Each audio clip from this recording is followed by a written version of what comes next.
มีน้องคนหนึ่งเพิ่นหาปลามาขายว่าสัตว์เลยหามน้ำมาจะใช่เตโดงมันจะน้องน้ำมาเฮ็ดหยังนะฮะน้ำมาใส่เจ้าซื้อแนวใดล่ะซื้อโฟนซื้อน้องฝนนี่จักปีเลยประมาณ15นี่แหละประมาณ15 ปีแต่ผู้ใหญ่เนาะโดยเป็นคนแนวใหญ่เป็นคนแนวใหญ่จะได้เรียนบ่เฮียนกะฮอดแต่ป เรียนฮอดแต่ป .4 นึงโดยซ้ำกันอ้ายก็จบป .4 อ้ายก็ออกคือกันเจ้าก็อาบอยู่นี่หรือว่าจะมาอาบอยู่เฮือนอาบอยู่นี่มีความฝันบ่ความฝันกะมีอยู่มีความฝันอยากได้หยังเป็นหยังคือความฝันเจ้า บ่อันนั้นความฝันน่ะบ่อยากได้รถแต่กะบ่มีเงินซื้ออยากได้รถโดยคือมื้อนี้บ่ได้มีรถซั่นน่ะบ่รถจักรบ่น้องโดยเก็บเงินได้เท่าไหร่ล่ะขายปลาได้เท่าไหร่ล่ะบ่จักขายได้แล้วก็ให้แม่เลย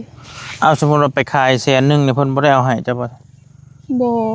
แต่อันคันเอาใส่ก็มีแต่หาเงินใส่เองเจ้าหาแนวใดของเจ้า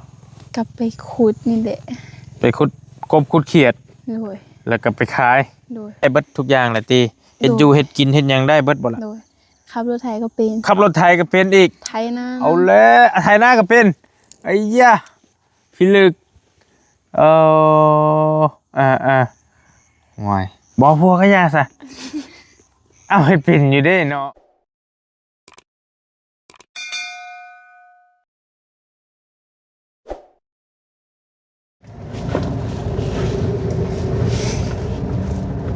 ไปพี่น้องไปทักทายสบายดีกันย้ำบรรยากาศช่วงสีแรงๆได้พี่น้องเด้อพระอาทิตย์กำลังสีตกดินช่วงค่อยๆแรงๆแล้วแต่เว้นแดงอึ้งคืนพอดีวันนี้กำลังสีไปหาน้องคนหนึ่งพี่น้องไอ้น้องคนหนึ่งเพิ่นน้องน้ำฝนบอลี่อันได้ยินเรื่องราวของบอตูนบอประธานป้องเพิ่นเล่าให้บอลี่ฟังว่ามีน้องคนหนึ่งเพิ่นอันน่ะกะถือว่าเป็นแม่ค้าแหละดุมันเพิ่นหาปลามาขายว่าสัตว์และบอลี่ก็เลยอยากมาติดตามเบิ่งว่าคนดุคนมันนี่เฮาก็มักอยู่แล้วนะเป็นผู้สาวกำลังเป็นสาวเนาะและค้าขายว่าสัตว์พอไปตึกปลาอยู่เซ่แล้วน้องเพิ่นหิวไปขายต้องเทื่อกับแม่เล่าต้องเทื่อกับเล่าเนาะโอเคเป็นน้องแต่วันนี้ก็เลยยังมาเบิ่งก่อนว่าเพิ่นอยู่เพิ่นกินกันจังใดเนาะอยู่นอกพี่อยู่หน้าพี่น้องเราเองก็ได้มากับนางคอยนางเอกครับสบายดีลูกนางคอยเป็นล่ามน้องล่ามคนงาม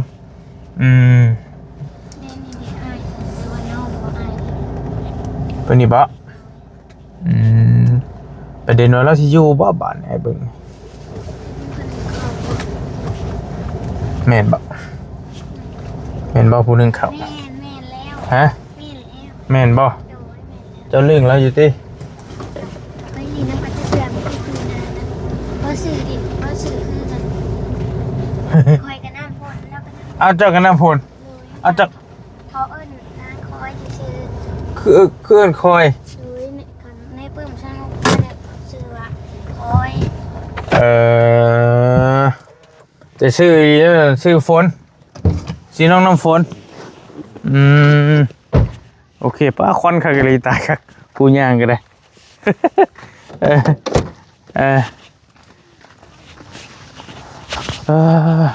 ผมไม่เห็นได้หลายคนพูดละคนสวัสดีเด้อพอเด้อใช่ป่ามีปลานั่นแหละ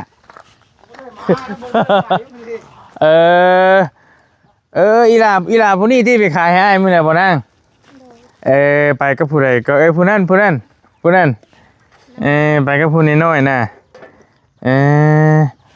ผู้พ่อนี่บ่ไปหาตึกปลาแล้วก็ให้ลูกหลานไปขายเรากำลังสานเฮอยู่ป่ะพี่น้องเบิ่งขออนุญาตเด้อดูนี่เฮแล้วปลาเฮบ่พอหรืออีหยังอันนี้ โต๊ะโอ้พี่น้องเอ้ยเอ่อผู้อันอ้ายเพิ่นเห็นมันคนละคนติผู้หนึง บ่คนนี้แหละ บ่แม่นผู้หนึงมีผู้หนึงนะอันว่าผู้เพิ่นขายปลาว่านนี่แม่ผู้ใดเอ่อเบิ่งอ้ายเบิ่งก่อนอาจจะเอารูปให้เบิ่งแต่ว่าผู้นี้ก็อ้ายเคยซื้อน้ำมื้อน่ะ2คนเพิ่นไปขายให้ บ่แม่นคนนั้นบ่ ฮะ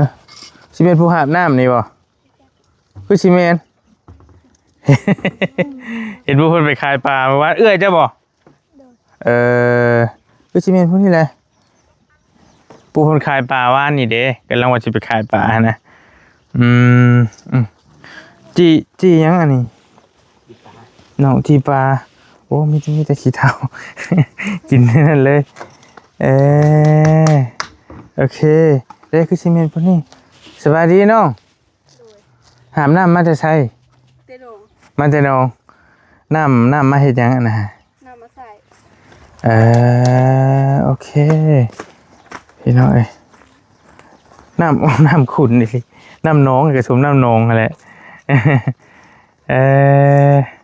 แล้วจะลงมาน้ำไม้พี่เนี่ยเด้อได้ยินว่าขายปลาสิเราก็เลยว่ายังมาซื้อปลาซอยมาแบบวันนี้บ่ได้ไปประสัตทางพ่อเราบ่ได้ไปหาโดย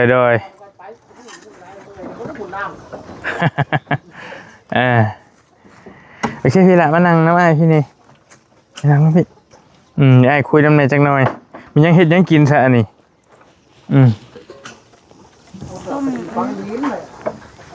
โอ้ ต้มกิน ต้มหักไม้ต้มเราต้มค่าถุงที่เลยพี่น้องเนาะ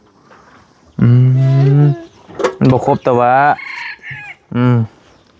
มันคือสิดุอยู่เลยโอเคพี่น้องบอกครบกันได้ลูกละบอกครบบ่นะครบบ่คือสิดุอยู่มานั่งพี่ก็ได้ปะนั่งทั้งรถถ่ายพี่ก็ได้คือสีฮอดไอ้ขออนุญาตมาบัดสิมาซื้อปลาซอยเจ้าหันบอกว่าจะไปขายเมื่อวานโอเคมาพี่น้องมาคุยกับน้องเพิ่นก่อนจักหน่อยแล้วก็สิกับบ่มีปลามานี่เนาะล่ะเนาะเมื่อวานไปขายอยู่ที่ไหนมันปลาไปแล้วนะมันขออนุญาตเด้ออันนี้ใช่นี่เนี่ยจะหนีบใช่แล้วใช้ข้อเสือจ้ะโอเคโอเคพี่น้อง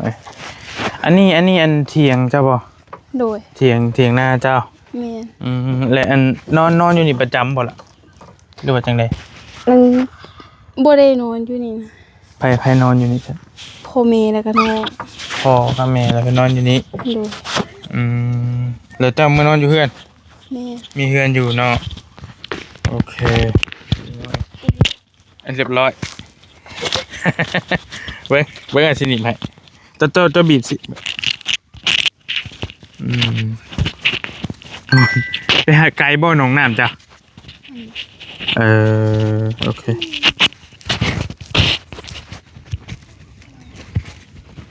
เบิ่งสิหนีบมันนี่ให้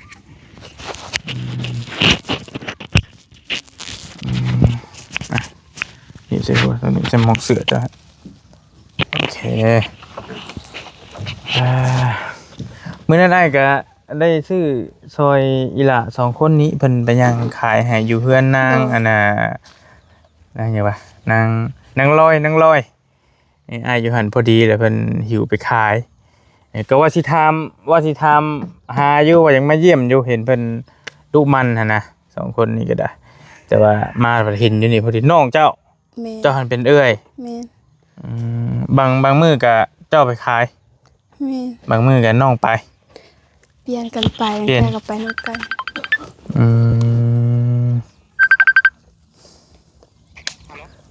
โดยว่าแก้ว เดี๋ยวค่อยส่งอันนี้ให้เดี๋ยวค่อยส่งอันนี้ให้เจ้าซื้อมาเลยตามทางมองค่อยจอดรถกินนี่หั่นน่ะข่อยกำลังคุยกับน้องเพิ่นอยู่โอเค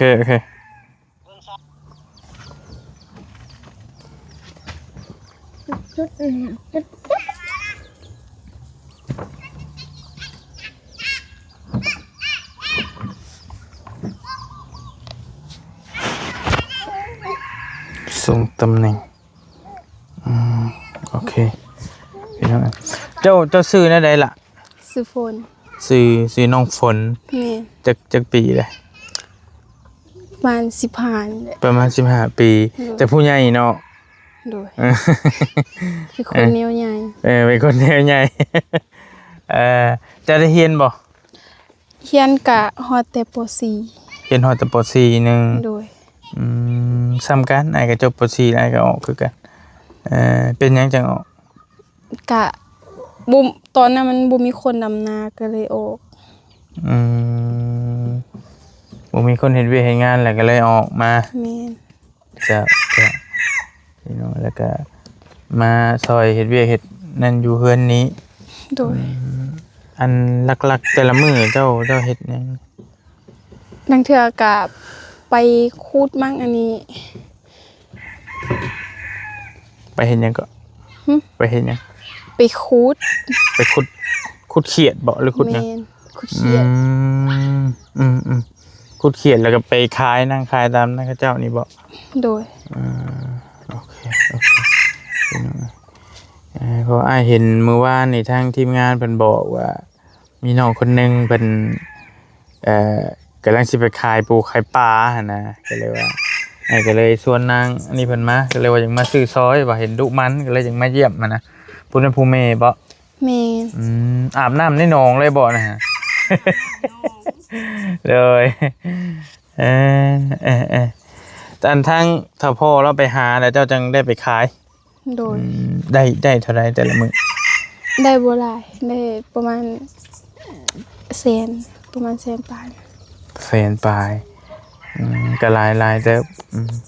พี่น้อยเราไปหาเบัดมือบ่เบัดมือเลยแล้วเจ้าจังได้ไป เจ้าจังได้ไปขายไปเลยพี่น้อยหาอยู่ไส อยู่เซ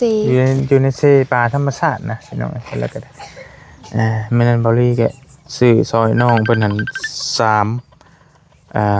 3 ถุงซื้อ3 ถุงแล้วเอาข้าวต้มขนมให้นี่พี่น้องก็บ่ได้ห้ามได้เรียนต่อแล้วเจ้าก็ได้แต่ก็พออ่านได้เขียนออกอยู่ โดยพออ่านได้เขียนออกอยู่ แล้วก็อยู่น้ำหัวน้ำสวนน้ำให้น้ำนานี่ โดย น้ำบาดาลเองจะบ่ได้มีบ่ซั่นล่ะ บ่มีอยู่เฮือนมี ก็มี อยู่เฮือนนั่นมีอยู่แต่อยู่นา บ่มี อยู่นาบ่มีอันตัวนี้นาแม่นนาจะเป็นเลยบ่ตัวนี้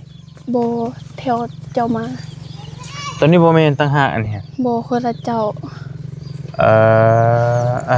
หน้าพี่น้อง โดย โอเคพี่น้องตัวใดตัวให้มาตัวใดทั้งนั้นทั้งฝั่งนั้นบ่ โดย ฝั่งทั้งพุทธ เคียมทางมาเลย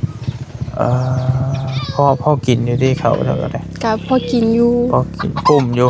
โดย โอเคพี่น้องก็มีแต่ที่เจ้าหาของมื้อเนี่ยคือหาเงินใช้เงินซอยไป แต่ละมื้อ ซอยโพมี ซอยพ่อแม่ก็พอได้หาเงินใช้ไปวันๆเราอะ โดย แต่ว่าข้าวน้ำก็โอเคอยู่พอมีกินอยู่เนาะ โดย โอเคพี่น้องผู้น้อยแต่ว่าเจ้ากับน้องนี่ผู้ได้ไปขายเรื่อยกว่ากัน2 คนเจ้า เอาอันนี้ลังเทื่อกะน้องมักไปดูกว่า น้องสิไปดูกว่า โดย ช่วงค่ำๆมืดมื้อนั่นแหละพันยางไว้สิมืดกว่านี้อีกสำหรับบริไตโคมซื้อนำมานะจักหน่อยแหละเจ้าขอมือเฮือนเจ้าเป็นผู้กกบ่ บ่คนที่สอง เป็นคนที่2ผู้ใดกกผู้ใดเป็นผู้กก เอื้อย มีเอื้อยคนหนึงอีก โดย มีครอบครัวแล้วคนน่ะ ยัง ยังอยู่ ยังบ่ทันมี โอเคยังบ่ทันมีไผมีครอบครัวจักคนนี่มียังบ่มี ยังเป็นผู้น้อยอยู่เนาะ โดย โอเคพี่น้องก็บ่มีหยังอ้ายมาเยี่ยมเด้ออ้ายมาเยี่ยมได้ซื้อดอกว่า อยู่กินแนวใดเพราะว่าชุมอ้ายก็มาซอยในบ้านชุมเจ้านี่แหละแล้วก็เลยได้ยินทีมงานบอกว่ามันเจ้าดุมันก็ได้อยากมาเยี่ยมเพราะว่าชุมอ้ายมักคนดุคนมันนะมักสนับสนุน โดย ว่าซั่นซะก็มีปูมีปลาแล้วสิซื้อน้ำซั่นดอก มื้อนี้ผัดโพบ่ได้ไป พี่น้อง เราบามือไปมา เมื่อยเราอะเราเอาอยู่กินบ่ไหวไปคู่มืออะไรก็ได้ แต่ว่าเที่ยงอันนี้นั่นมีทั้งพ่อทั้งถ้าพ่อกับแม่เจะนอนอยู่นี่ประจำ โดย ยามฝนยามแล้งนอนอยู่นี่ตลอดเลย โดย มันคือบ่มีฟ้ามีหยังเนาะมันสิบ่หนาวปะโท เรื่องหนาวมันก็หนาวอยู่ โล่งเบิดเลยนะเที่ยงแล้วเย็นจ่อยๆแล้วแต่ว่าอันนี้มันอยากร้อนเลยแหละหลายมื้อ 2-3 มื้อมันแต่ยามฝนกันแล้วนี่ แม่ แต่หากระเปลี่ยนหลังคาใหม่ชมโอเคพี่น้องน้ำใส่น้ำอาบด้านเอาดูน้ำหนองบ่ แม่น หนองไผจะใส่ น้องป้า หนองป้าเจ้า โดย ว่าจะหน้าทั้งหลังนี่เป็นหน้าของป้าเจ้าเบิดเลยตัวนี้ บ่ หรือว่า อั จะ น ได้ นี้นาเจ้าหนึงตัวน้องก็นาเจ้าหนึง พี่น้องพาไปเบิ่งได้บ่น้ำหนองไปนั่งค่อยไปนำกันไปขออนุญาตโอ้โหหึมเลยโอเคมาเบิ่งไปเบิ่งการใช้ชีวิตของน้องเพิ่นไปอยากไปนำกันแล้วกับเอื้อยเพิ่นว่าอยู่แนวใดกินแนวใดพี่น้องเพราะว่ามากินนี่น้องพอดีเห็นน้องเพิ่นหาบอันน้ำมาย่อยมาก็ไกลเติบเนาะล่ะเนาะ โดย สมควรนี่น้องคล้ายๆกันเลยหุ่นเจ้าสองคนกับนางเขาเรื่องกันอยู่ที่กับน้องเพิ่นฮะบ่เรื่องเจ้าสิเป็นหมู่ประมาณข้าวน้องเรานี่บ่ล่ะผู้น้องฮะ บ่เราแบบว่าช่วงเฮาเรียนน่ะเราประมาณอยู่ป .2 นี่มื้อประมาณ บ่นะผู้นางคอยนี่สิซ้ำน้องเจ้าบ่ โดย สิซ้ำผู้น้องเจ้านี้โอ้ไกลจังเลยล่ะเอ้ยผู้พี่น้องเอ้ย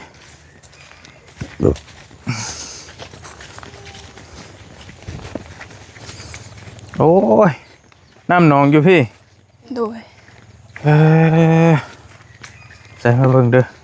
เบิ่งก่อนเป็นจะได้ น้ำหนองมันก็ขุ่นแฮง ขุ่นแห้ง โดย แต่ว่าเจ้าก็มาอาบอยู่นี้ โดย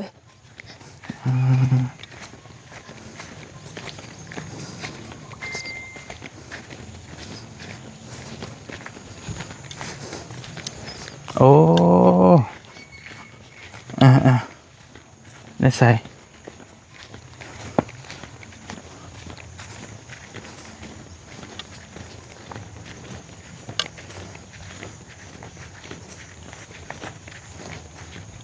ไปน้องค่อยโดดจะได้หายไข่ ว่าเป็นไข่อยู่เด้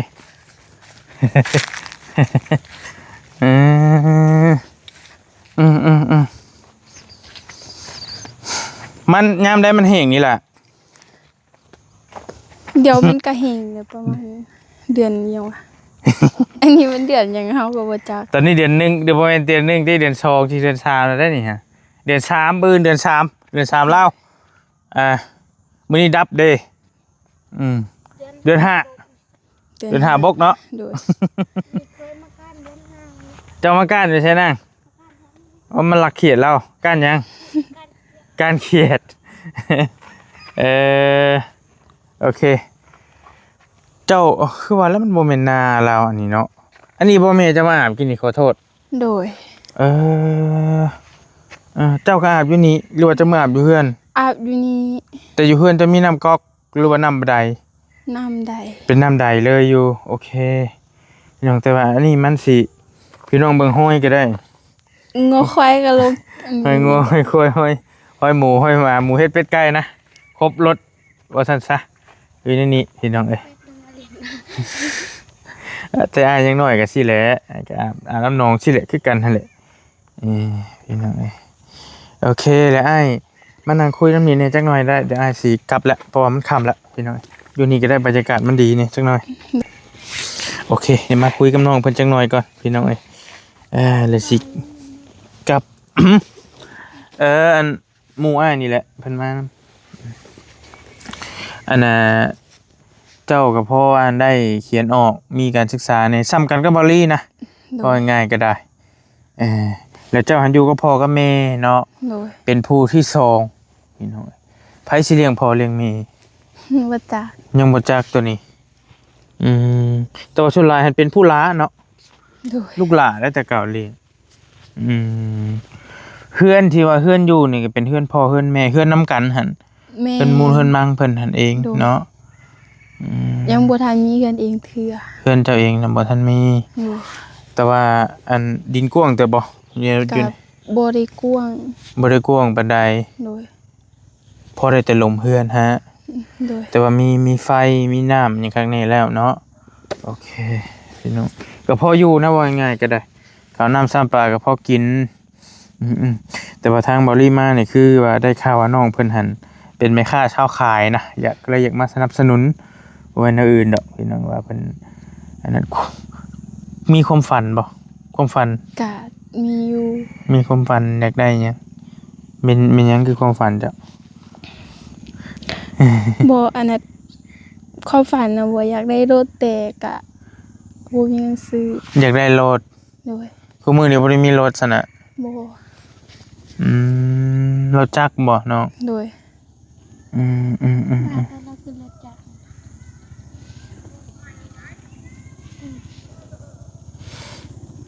เก็บเงินได้เท่าไหร่ล่ะขายปลาได้เท่าไหร่เลย บ่จักขายได้แล้วก็ให้แม่เลย เอาสมมุติเราไปขาย100,000เนี่ยเพิ่นบ่ได้เอาให้เจ้าบ่ บ่แต่ละอันคันเอาใส่ก็มีแต่หาเงินใส่เอง เจ้าหาแนวใดของเจ้า กับไปขุดนี่แหละ ไปขุดกบขุดเขียด โดย แล้วก็ไปขาย โดย เราขายตามบ้านตามชุดละนั่งอยู่ตัวไม้นี่บ่นั่งตัวไม้นี่หรือตัวเก่า นั่งโต๊ะเก่า ตัวเก่าพอได้ยินนางคนว่านั่งตัวไม้เพิ่นเก็บเงินแม่นบ่ บ่จักเฮาบ่เคยไป บ่เคย ขาย ไปอีหลานนี่สิจักกว่าโอเคเจ้านั้นหาเงินใช้เอง โดย มีเงินเก็บอยู่บ่ขอโทษเด้อ บ่มี บ่มีซ้ำได้แต่ใช้ไปวันๆไปซื่อ โดย ๆพี่น้องโอเคความฝันน่ะอยากมันรถบ่มีจักคันได้ว่าใช่น้ำเที่ยงจ้ะ บ่คันอยากไปทางอื่นก็มีแต่ยืมหมู่ มีแต่ยืมหมู่ไป โดย ลืมถามแล้วเจ้าฮู้จักอ้ายบ่ บ่จัก บ่จักซ้ำตายคักปานนี้ แต่น้องมันก็กล้าเว้านำบ่ลี่เสียได้ว่าเมียบ่เมียเสียบ่อายหั่นแหละหากก็ได้เข้ากล้องน้ำนี่บ่ โดย กับ ค หมู่ รั้งแรก ครั้งแรกซ้ำ ครั้งแรกที่ได้เข้าละมื้อ แต่ก็บ่อายนะพี่น้องได้เฉยบ่ได้มีโทรศัพท์เบิ่งบ่ฮะมีอยู่บ่โทรศัพท์ เบิ่งน้ำโน เบิ่งนำโทรศัพท์เองบ่มีอีกโอ้พี่น้องนางนี่ยังจักทำอิฐเลยเห็นนะแล้วนี่ฮู้จักคือว่าแล้วเรามีโทรศัพท์เจ้าเพิ่นบ่มีโทรศัพท์คอยได้ยินชื่ออ้ายตั้งแต่บ่ได้โทรศัพท์ ปวดโซปานนั่นบ่เฮ้ย จังไรขนาดเพลงนะเพลงนั้นประจำในรอบอยู่หั่นนะอย่างเดียวเลยอย่างแรกเลยการสมมุติอ้ายเอาเงินให้ตอนนี้50 ล้านสมมุติว่าตื่นมามื้อนี้ไปซื้อรถเลยอยากได้รถแฮง โดย เอาไว้ขี่ไปใช้มันจำเป็นปานนั้นบ่ขี่ไปใส่ กะเวลาอยากเข้าไปซื้อเครื่องวัดมันยากเด้มันบ่มีรถเองไป ขายปูขายปลาน้ำนี่ โดย กันเจ้าไปแล้วเจ้าย่างบ่นี่ฮะ โดย ไปมีแต่ยางไปขายค่ะ ขนาดไปบุญเพื่อเผินยังได้ยางไป เจ้า อัน2ไอ้น้องที่เพิ่นย่างเมื่อน้องเจ้ากับน้องสาว2คนนั่นก็เพิ่นก็ย่างเมื่อหันก็ได้ โดย ย่างเมื่อจะหน้าพี่ โดย กลับออกมาอีกโอเคพี่น้องเป็นแม่ค้าเช่าขายนี่บ่แม่นว่าวนะพ่อสนับสนุนเพิ่นอยู่ ตัวพาหนะนี่นะพี่น้องเพิ่นเอาไว้ใช้มันคือว่าไงมันต้องได้ใช้ชั่วมือเกือบชั่วมือซะเวลาเฮามีรถเฮาแล่นไปชืดไป โด เป็ ย นนั่งคายกันง่ายอันนี้เพื่อที่ย่างไปตากแดดตากฝนไปบางที่มันก็หึงคือว่าย่ามฝนคายยัง ยามฝนบ่ขายไอ้พวกหน่อไม้เด็กก็เครียดมา เฮ็ดปวกมีอยู่ใช่นี่ มี มีอยู่ มี กับ ติ บ่ค่อยหลายปานใด คนหา เราอยู่ดงคนนี้ บ่คนหาลาย โดย คนหาลายก่อนเอออ่า น้องไปหาจนน่ะขายก็บ่ได้กินก็ยังแช่ไว้ตู้เย็น เอาขายกับบ่ให้คนซื้อ โดยมันเฮ็ดลาย ช่วงมันหลายเนาะโอ้ยตาย บางเทื่อก็มีคนซื้อมันก็ได้มี โอเคพี่น้องกะเอาไปมาแล้วก็พออยู่น้องเพิ่นก็พอชีวิตพอใช้พอมีอยู่มีกินนะมีให้มีนาเฮ็ดมีเฮือนมีชานอยู่พี่น้องเอ้ยมาได้ถามน้องเพิ่นติดตามน้องเพิ่นแล้วก็ได้ แต่ว่ามันก็อาจสิฝืดเครื่องเป็นบางอย่างบางสิ่งบางอย่างที่มันก็บ่ครบสมบูรณ์เนาะเป็นเช่นเงินใช้บ่ในชีวิตประจำวันเป็นพาหนะที่น้องเพิ่นว่าน้องเพิ่นอยากได้นี่มันขาดตัวนี้ไปเนาะพี่น้องแต่ว่ารถไถนั่งที่นี่แม่นรถไถเจ้าเองรถไถในนาหั่น โดย โอเคพี่น้องก็ถือว่าขาดเรือยังกระโบลายนะน้องเป็นนอกจากรถเด้เป็นโครงเจ้าเองนี่ความฝันเจ้าอหลี สะใจก็อยากมีเฮือนอยู่แบบว่าบ่อยากอยู่นำเขาเจ้าหั่นน่ะ พอมีไอ้น้องก็มันหลายคนแล้ว โดย อย่างแยกออก โดย แน่นอนอยู่แล้วตัวน่ะไผก็มัน แต่ผู้น้อยนี่ก็อยากได้เฮือนคือกันนี่ผู้นี้น้อยนี่ ก็อยากได้เฮือนเพิ่นเองคือกันนี่ก็ได้คู่คนนั่นแหละบ่ว่าไผพี่น้องมันอิสระสบายหาก15 ปีเนาะเจ้าแต่ว่าเบิ่งผู้ใหญ่นะพี่น้องๆเป็นคนใหญ่คนโตใหญ่ว่าซั่นคนใหญ่วัยหั่นน่ะก็ยังบ่ได้คิดอยากมีครอบครัวพร้อมหยังติ บ่ ใหญ่กว่านี้ก่อนเนาะ โดย ตั้งประมาณ20ปลายก่อนไป ก็แล้วแต่แล้วสมมุติว่าให้มันอันนี้ตัวนี้นะแต่ว่าเจ้านี่เฮ็ดได้เบิดทุกอย่างแหละติเฮ็ดอยู่เฮ็ดกินเฮ็ดหยังได้เบิดบ่ล่ะ โดยขับรถไถก็เป็น ขับรถไถก็เป็นอีก ไถนา เอาแล้วไถนาก็เป็นไอ้ยะพี่ลึกห่วยบ่พัวก็ยาซะ เอาให้เป็นอยู่เด้เนาะพัวบ่เอาก็ยาอย่างนั้นก็เฮ็ดได้เบิดเลยเด้ พี่น้องกูคาดให้ไถนาได้เบิดเลย โดย ได้แบบลองเบิ่งซื่อบ่หรือว่าตั้งเฮ็ดเองเลยก็ได้ คิดเองเลยก็ได้ ได้เลย โดย สมมุติว่าพ่อเจ้าบ่อยู่ผู้ชายบ่อยู่นี่แม่นเจ้าจัดการเองเจ้าเลย คอยอันนั้นคอยกับเอื้อยเฮ็ด ข่อยก็เบื่อเจ้า อันเจ้าก็เบื่อเจ้า โดย ลิ้นพันกันเลยโอ้ยพี่ลึกมันเคยดีดบ่รถไถเคยดีดบ่ เคยดีดอยู่ เออ พวกคันดีดบ่ได้พออยากให้อยู่ดอก เออคืออ้ายนี่หอยเฮียนครับแต่ช่วงนี้หน่อยเพราะมันวี่ไปตกฟ้าคะนาวต่ำเฮียนไถตะกี้มันเฮงได้พี่น้องนี่ ปีกายนี่ค่ะก็บ่ทันได้เป็นดอกพอเฮาให้เฮาขับตลอดแล้วมันก็เลยเป็น เพิ่นฝึกให้ โดย ต้องเก่งนะเพราะฉะนั้นซะนะพี่น้องจริงๆผู้หญิงก็ได้เบิดนั่นแหละถ้าตั้งใจผู้หญิงก็สามารถเฮ็ดได้คือกัน เจ้ามีหยังเป็นของตัวเองนี่แหละ ยังบ่มี บ่ทันมีหยังซ้ำ โดย แม้แต่อันโทรศัพท์อีหยังก็บ่มีเนาะ โดย บ่ทันได้มีใช้ซ้ำจริงๆมันควรมีแล้วซ้ำนี่ผู้น้อยนี่ก็ยังมีว่าโทรศัพท์มันต้องมีนะพี่น้องแม่นอยู่บางคนว่ามันเสียคนแต่ว่าเวลาเฮาไปหันไปนี่มันก็มันต้องได้โทรค่ะนะมันจำเป็นของจำเป็นแฮงตัวนี้ก็ได้ โดย พี่น้อง เฮ็ดแกงหน่อไม้แกงเฮ็ดปวกตำมะฮุ่งมะฮ้อยลาบซีนลาบหยังได้เบิดบ่เจ้าก ะเฮ็ดได้อยู่แต่ว่าบ่ฮู้ว่ามันสิถึกปากผู้ใดนำบ่จัก อาเจ้าคิดว่าตัวเองเฮ็ดแซ่บบ่ซะ อากาศพอได้อยู่ พอได้อยู่ เออนี่นึงพอได้กินอยู่ดีอันนี้เพิ่นเอิ้นคนทอมตนบอกว่าเอ้ยเฮานี่เฮ็ดแซ่บเชื่อโลดนี่เฮานี่แซ่บเฮานี่เก่งก็บ่ว่าต้องลองเบิ่งเนาะ โดย บื้นขายบ่ปลา ถ้าพอไป ก็ต้องได้ขาย โดย ยามใดช่วงไหนช่วงประมาณจักโมง เราไปแต่10โมง11โมงแล้วก็2-3โมงแล้วก็มา ช่วงเจ้าสิได้ไปขายนี่ประมาณใด 3-4โมงถ้าเรามาก็5โมง6โมงพุ่นแหละ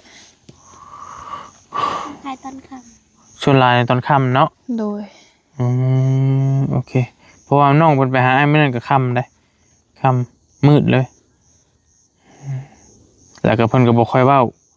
แล้วก็เราก็เป็นคนบ่ค่อยเว้านะถามก็บ่อยากปากก็อยากอาย น้องเฮาคนน่ะมันอาย ผู้สูงๆกันบ่ โดย อยากอายเนาะ โดย ผู้น้อยน่ะได้ติ ก็อายคือกัน อายคือกัน โอเคสามารถสิค่ำเราได้พี่น้องแป๊บเดียว มาเบิ่งหม่องใส่ซอยเพิ่นแล้วก็มานั่งคุยกับน้องเพิ่น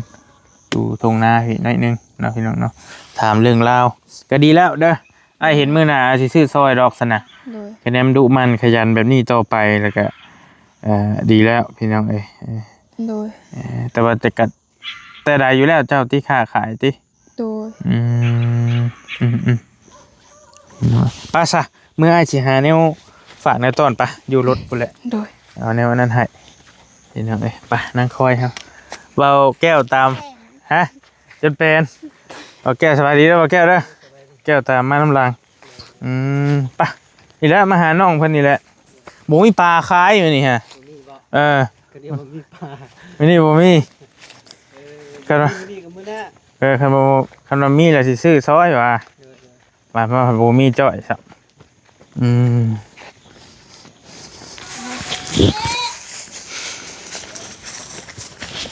มาเราเฮ็ดขายพอพอจ้ะ โดย แม่นบ่เฮ้หันได้พี่น้องอย่าเฮาแม่โอเคเดี๋ยวมาเอาอันนี้น้ำไม้นี่มาพี่จันละอาจะเอาขนมให้สิเมื่อป้าแล้วค่ำแล้วมืดแล้วเอาขนมฝากก่อน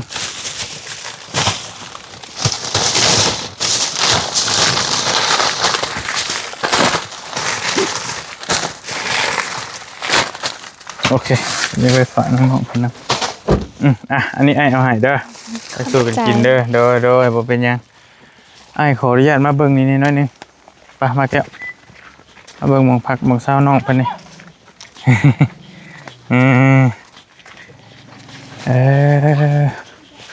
อยู่แบบโล่งๆสิเลยนี่เนาะสวัสดีเด้อแม่เด้อโดยเราเฮ็ดพอเราอันสารแห่เป็นเพิ่นขายบ่ล่ะ บ่ไอ้พวกตัวนี้คือเราบ่ได้ขาย แต่ว่าเราเฮ็ดขายก็มี ส่วนหลายเราบ่ได้เฮ็ด บ่ได้เฮ็ดแล้วคันขายเท่าไรหลังนึง บ่จัก บ่จักเท่าไรแม่ดังนึง โอ้ยเพิ่นบ่ได้สารขายเพิ่นมีแต่สารตัวเอง โอ้แต่ว่าลายแท้เด้พี่น้องเอ้ย เฮ้เขาเจ้านี่ อย่าว่าเจ้าอยากได้อยากได้อยู่เดี๋ยวมาซื้อเอาขอซื้อมันแล้ว โล่งเลยเนาะเถียงแล้วพี่น้องเอ้ยยาม อย่าคบกู ลมมาแล้วสิหนาวครับไปนั่นแหล้วไอ้มือปลาเด้ออยู่ดีมีแห้งเด้อล่ะเด้อ โดย เดี๋ยวพ่อมื้อหน้าสิชื่อปลาซอยดอกพี่น้องเอ้ย เบอร์อื่นเพิ่นว่าคันว่าพ่อไปแล้วสิได้ไปขายว่าซั่นดอกเนาะไปให้ขอไม้ก่อนโอเควันนี้ตัวไปขายมื้อน่ะ ซื้อยังเจ้าน่ะลูก ชื่อพิมพ์ น้องพิมพ์สื่องามโอเคปะเมื่อเฮาบัดนี้เมื่อป้าเด้อโอเคปะนั่งคอยเฮาพรุ่งนี้เด้อจะไปนี่เหรอบ่ลามได้ ยังเลย เอ้ยอยู่เฮือนอีหล่ะเพิ่น น้ำจะบอก บ่แม่นลานคอยลาม ลาม ลาม ลาม ลาม เลย ลามผู้พามาผู้สื่อสารให้นะ เอาพี่นะคือว่าเป็นโบสบายอยู่บ่เป็นได้ไดหรอกมีบ่มียากินอยู่บ่ มีแต่บ่กิน เอาคือบ่กิน ยัน ย่าน คือคุณนะอีเลย เอาคือค่อยถ่ายคลิปน้องเพิ่น อุ้มลูกน้องร้อย โอ้ แม่นตะว่าแต่ว่าคือคนอยู่ไสคือคนต่างประเทศบ่ แม่นแหละ คือประเทศหยัง คือประเทศก็คือพลัง อันนี้กันคือพลังก็ละเขินเลยโอเคนี่น้อยบ่สบายเพิ่นว่าเคยไปเยี่ยมเพื่อนเทื่อนึงแล้วก็เคยเอาเงินเอาทองให้อยู่น้องเพิ่นนี่ก็ได้เคยสนับสนุนเพิ่นอยู่ยังอยู่ที่เงินทองใช้เจ้าก็ลูกยังอยู่ขนมยังบ่ขนมกิน หมดเลย หมดแล้ว กินขนมลายแล้วเบิ่งชงนี่ ให้น้องกิน ให้น้องแน่ให้น้องกินแน่ เลย บ่ได้แม่นว่าแต่ในกล้องนะตัวจริงน้องเพิ่นก็อันนี้ได้ แม่น คือแล้วก็หน้าเกลี้ยงเก่าใสผิวพรรณดีน้องเพิ่นนี่นะใหญ่มานี่บ่เว้าผู้เบาหัวบันไดบ่เฮงโอเคนี่ได้สิเอายังอยู่บ่ล่ะขนมบาดนี่เบิดแล้วก็แล้วจ้อยได้ยังอยู่พอได้กินอยู่นี่กับมาม่าเด้อเมื่อกินไปเลย แต่ว่าก็เมื่อขึ้นรถเฮาคือเก่าแหละปะน้องเพิ่นพามารถก็66โอเคไปบอลลี่ขอตัวเดินทางจบคลิปปิดคลิปไว้เพียงสำนีก่อนบัดนี้ก็ได้มีแต่จังใดก็จังสิมาเยี่ยมเพิ่นใหม่ขอตัวเดินทางก่อนนะพี่น้องเนาะนี่เป็นน้องเดี๋ยวก็น้องหยังก็น้องน้ำฝนบ่เป็นคนดุคนมันผู้หนึงที่เพิ่นมาค้าขายปลาว่าซั่นพอไปหาปลาแล้วเพิ่นก็เอาไปขายอยู่บ้านแล้วก็เป็นตนาสนับสนุนอยู่เพิ่นก็ดุมันกำลังเป็นสาวเนาะอยู่ดีมีแฮงพี่น้องติดตามน้องเพิ่นตอนต่อไปบ๊ายบาย